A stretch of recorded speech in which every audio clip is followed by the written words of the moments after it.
Assalamualaikum warahmatullahi wabarakatuh. Jadi di sini saya Rizda Anjani, mahasiswa peminatan biostatistik FKM Unsri, akan menjelaskan tentang uji kesesuaian chi-square atau goodness of fit test. Uji kesesuaian ini merupakan pengujian hipotesis untuk menentukan apakah suatu himpunan frekuensi yang diharapkan sama dengan frekuensi yang diperoleh dari suatu distribusi, seperti distribusi binomial, distribusi Poisson, distribusi normal, atau dari perbandingan lainnya.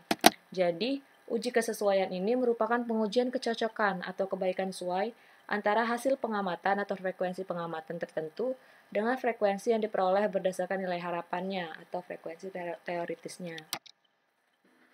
Langkah dalam uji kesesuaian dengan menggunakan chi-square ini, yang pertama menentukan hipotesis. Untuk hipotesis nolnya, frekuensi pengamatan sesuai dengan frekuensi yang diharapkan. Untuk HA-nya, frekuensi pengamatan tidak sesuai dengan frekuensi yang diharapkan. Nah, langkah kedua yaitu mencari nilai chi-square hitung menggunakan rumus chi-square atau menggunakan software SPSS. Dan yang ketiga itu menentukan nilai signifikansi.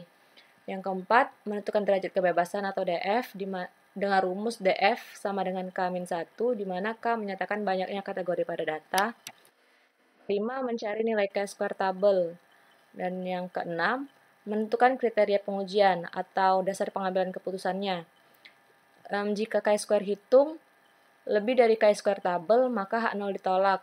Namun, jika chi-square hitung lebih kecil dari chi-square tabel, maka H0 diterima.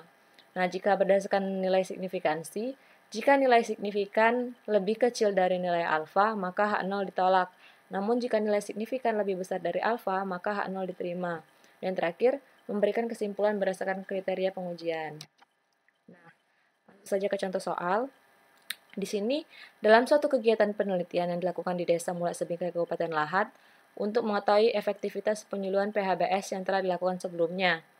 Nah, penelitian ini dilakukan kepada ibu rumah tangga sebagai respondennya yang sebanyak 32 orang. Nah, kepada ibu rumah tangga tersebut diajukan pertanyaan tunggal, bagaimana pendapat ibu tentang pelaksanaan penyuluhan PHBS yang telah dilakukan sebelumnya. Jawaban dari pertanyaan tersebut telah disediakan dengan 4 kategori. Yang pertama, penyuluhan PHBS lebih efektif dari penyuluhan sebelumnya. Yang kedua, penyuluhan PHBS tidak lebih efektif dibandingkan dengan penyuluhan sebelumnya. Yang ketiga, penyuluhan PHBS dan penyuluhan lain terdahulu sama-sama efektif. Dan yang keempat, tidak memberi jawaban. Nah, langsung saja kita masuk ke SPSS. Nah, di sini telah tersedia data dengan kategori itu 4. Yang ketiga sama-sama efektif dan yang keempat tidak menjawab tadi.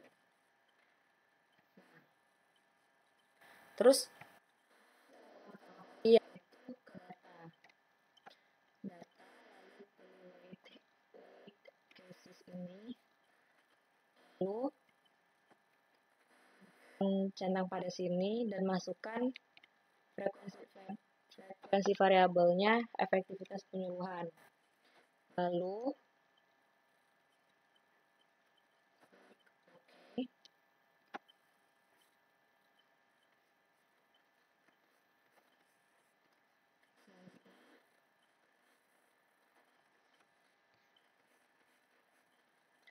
ke analyze non-parametric dialog, lalu ke chi-square. Nah, masukkan tes variabel listnya itu efektivitas penyuluhan. Lalu berikan centang pada get expected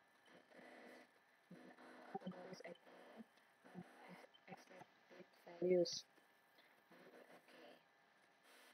Nah, di sini telah muncul hasil statistiknya dengan nilai chi-square hitung 1,031 dan nilai signifikan 0,794. Dengan demikian,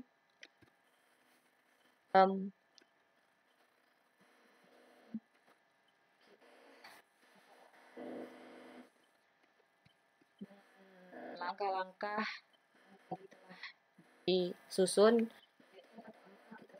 hipotesis itu tidak terdapat perbedaan, terdapat perbedaan. Nah, dengan nilai chi-square hitung tadi 1,031 dan nilai signifikan 0,794.